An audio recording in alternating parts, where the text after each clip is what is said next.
नमस्कार, मी विशाल पाटील, संपादक लोकशाही मराठी न्यूज चॅनल. आपण सर्व पत्रकार बांधव 24 तास धावपळीत असतो. Breaking news, headlines, field reporting, सततचा ताण. आपल्या व्यवसायात उत्साह आहे, पण तितकाच मानसिक ताणही आहे. आणि म्हणूनच व्हॉइस ऑफ मीडिया आणि द आर्ट ऑफ लिव्हिंग यांच्या संयुक्त विद्यमानं सुरू होत असलेला महाराष्ट्र पत्रकार मेडिटेट्स 10 दिवसांचा ऑनलाईन मराठी मेडिटेशन चॅलेंज हा उपक्रम आपल्यासाठी अत्यंत उपयुक्त ठरणार आहे. 23 फेब्रुवारी ते 4 मार्च 2026 या कालावधीत दररोज फक्त काही मिनिटं, सकाळी 7, 11 किंवा मग संध्याकाळी 7 वाजता तुमच्या सोयीनुसार सहभागी होता येईल.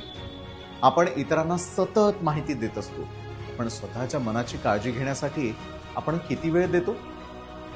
हीच वेळ आहे स्वतःसाठी थांबण्याची, श्वासाशी जोडण्याची आणि मन शांत करण्याची. बरं, मी स्वतः या चॅलेंजमध्ये सहभागी होणार आहे, कारण मीही तुमच्यासारखाच या क्षेत्रातील आहे आणि मला माहिती आहे की आपल्याला ही शांतता किती आवश्यक आहे. नोंदणी पूर्णपणे विनामूल्य आहे आणि सहभागानंतर प्रमाणपत्रही दिलं जाणार आहे. चला, आपण सर्व पत्रकार बांधवांनी मिळून हा सकारात्मक संकल्प करूयात. एक शांत, सजग आणि आनंदी पत्रकार म्हणजेच एक अधिक सक्षम महाराष्ट्र. आजच नोंदणी करा eolive.in/mahameditates. धन्यवाद.